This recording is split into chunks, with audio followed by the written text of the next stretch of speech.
ओम शांति। आज हमारी परम आदरणीय, परम श्रद्धेय मनमोहिनी दीदी जी का स्मृति दिन है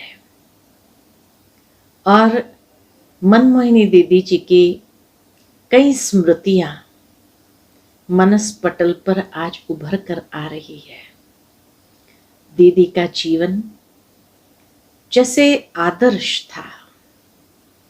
मम्मा के बाद जब बाबा ने दीदी जी को मधुबन में रखा तो भले मनमोहिनी दीदी जी कोई भाषण नहीं देते थे, बहुत क्लासेस नहीं कराते थे, लेकिन जो पर्सनल पालना थी उनकी वो बहुत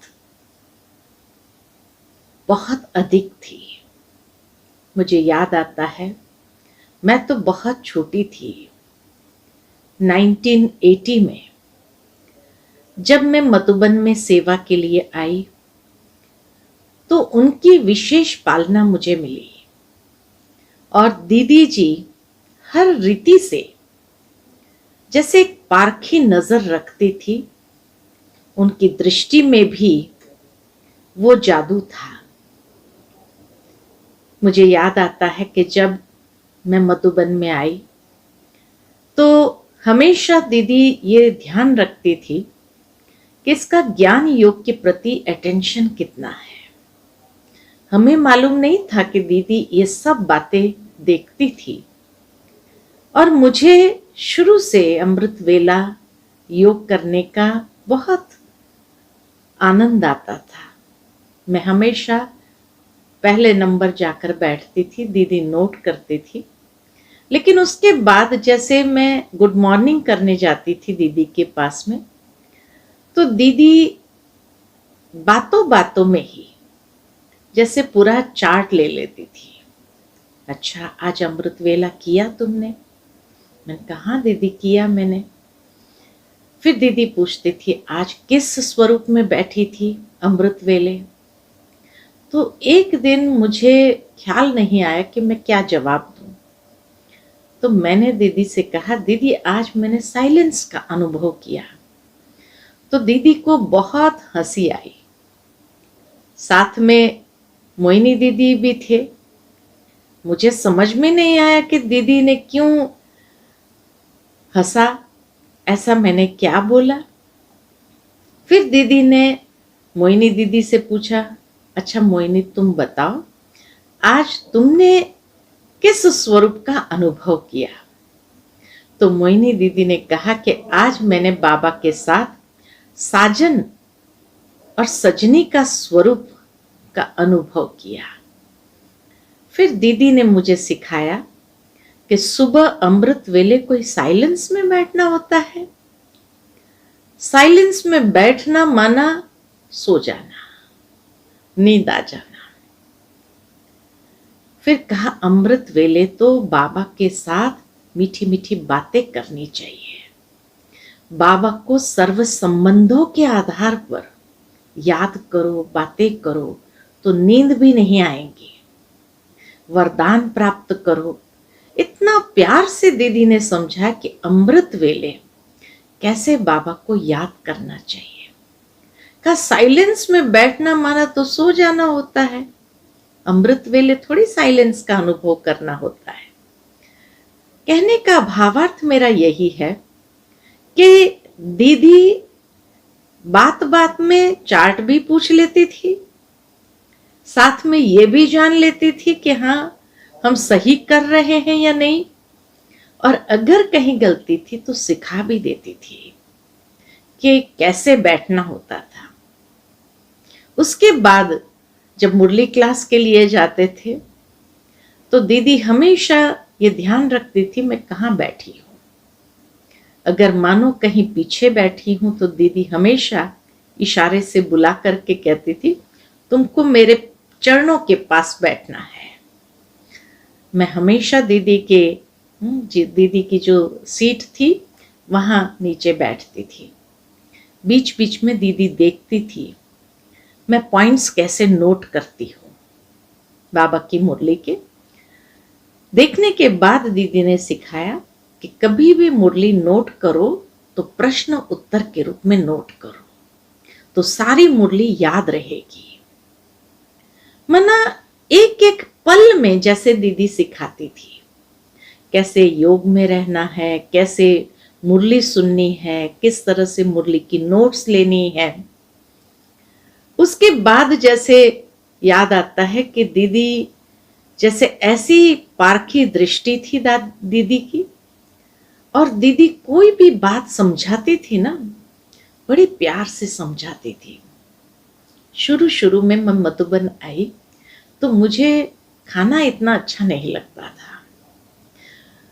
तो उस समय टोली डिपार्टमेंट में आबू रोड की शशि बहन टोली डिपार्टमेंट संभालती थी, तो मैं उसी के पास सेवा करती थी। टोली के पैकेट बनाना, टोली को जैसे वहां से आती थी तो भरना, डब्बे में डालना, आदि आदि। तो नेचुरल है कि टोली डिपार्टमेंट में सेवा करेंगे तो फिर कुछ टोली खाने को भी मिल जाती थी, तो उसी से पेट भर जाता था, तो खाना खाने नहीं जाती थी। तो एक दिन मेरी शिकायत हो गई। दीदी ने बुलाया और कहा कि ऐसा है, आज तुम हमारे साथ भोजन करना। मुझे समझ में नहीं आया कि दीदी ने मुझे भोजन के लिए क्यों इनवाइट किया।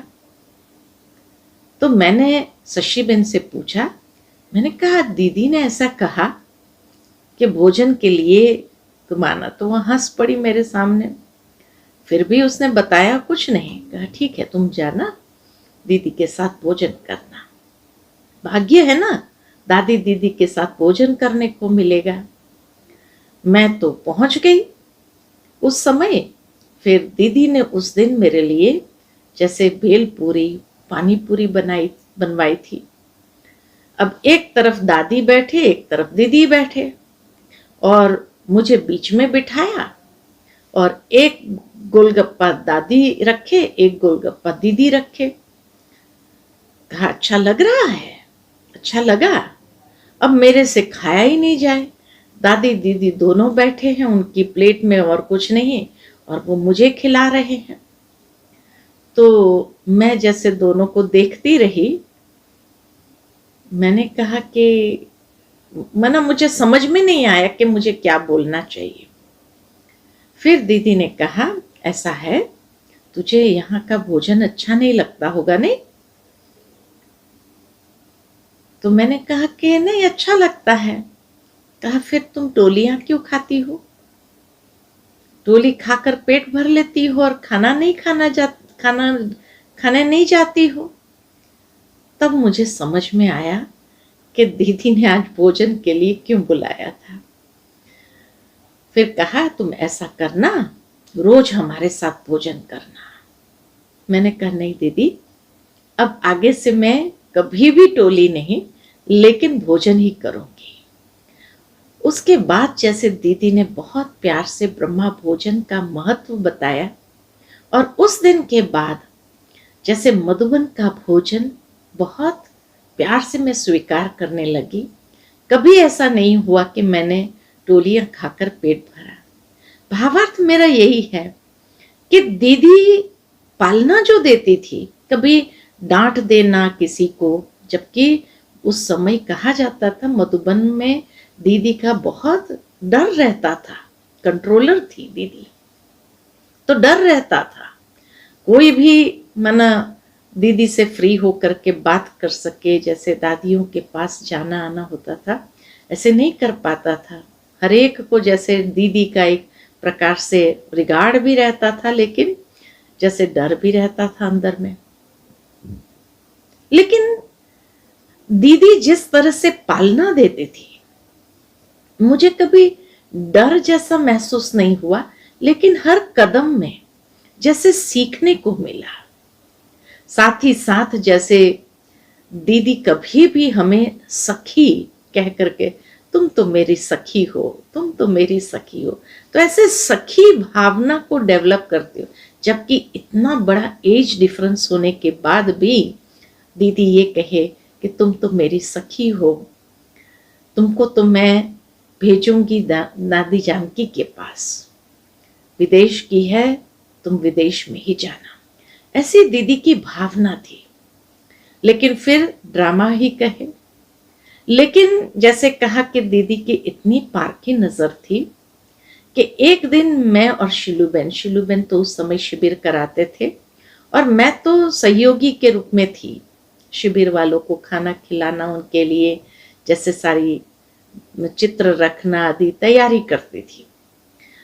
तो शिलू दीदी के साथ हम ऐसे ही पैदल करने के लिए नक्की राउंड लगा करके आए। नमः शाम का समय था। जैसे ही गेट से प्रवेश हुए तो सामने दीदी आंगन में खड़ी थी। तो दीदी ने जैसे दोनों को बुलाया, बुला करके नमः शाम के समय के जो वचन है दीदी के, मेरे जीवन के लिए बहुत बहुत महत्व रखता है, जो मैं कभी भूल नहीं सकती हूँ। और दीदी ने बुला करके कहा, शिलू एक दिन ये बहुत आगे जाएगी। तो शिलू दीदी ने बड़े प्यार से कहा, दीदी अगर ये आगे जाए ना, मुझे सबसे ज्यादा खुशी होगी, क्योंकि ट्रेनिंग ले रही है हमसे, तो हमें तो सबसे ज्यादा खुशी होगी। और सचमुच दीदी के वो वचन कि नमः शाम के समय जो शब्द निकले, जैसे कहते हैं सत्य हो जाते हैं, तो मेरे जीवन में वो सत्य हो गए कि दीदी ने जो वचन कहे थे, जो वरदान दिए थे कि एक दिन ये बहुत आगे जाएगी। माना भावार्थ यही है कि जैसे दीदी के वो बोल, वरदानी बोल मेरे लिए जीवन में ऐसे सत्य हो गए, जो जीवन में हर कदम, भले अनेक परीक्षाएं आए भी, लेकिन आगे से आगे बढ़ने का अनुभव किया। तो जैसे कहा जाता था कि दीदी जब कोई भी दूर से चल करके आता था तो उनकी चाल देख करके जैसे समझ जाती थी कि उसका आदि मध्य अंत क्या है, और उस अनुसार उनके वचन होते थे। उसके बाद जब मैं मधुबन से जा रही थी तो नेचुरल है कि दीदी सबको सौगात देती थी। तो दीदी सौगात देने में भी जैसे परख कर लेती थी। दीदी ने बुलाया, हम 3-4 कन्याएं थी उस समय। तो दीदी के पास कुछ चीजें विदेश की आई हुई थी।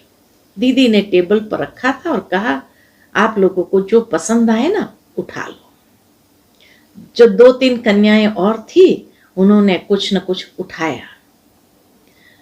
मैंने कुछ नहीं उठाया और मैं देखती रही क्या उठाऊं इसमें से।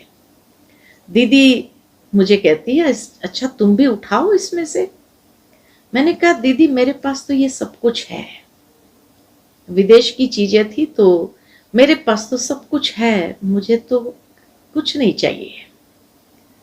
बाद में मुझे बताया गया कि दीदी देखना चाहती थी कि तुम्हारे में आसक्ति कितनी है।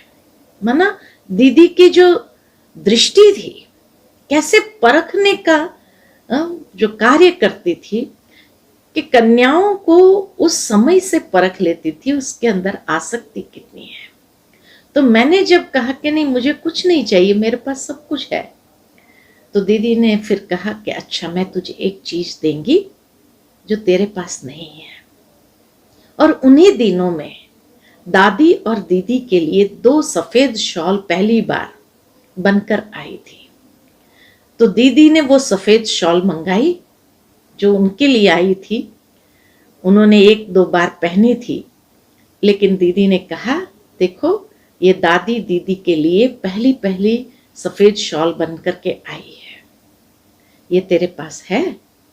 मैंने कहा नहीं, ये नहीं है। तो फिर दीदी ने कहा, मैंने 1-2 बार पहनी है, लेकिन तुम ये रखो अपने पास यादगार के रूप में।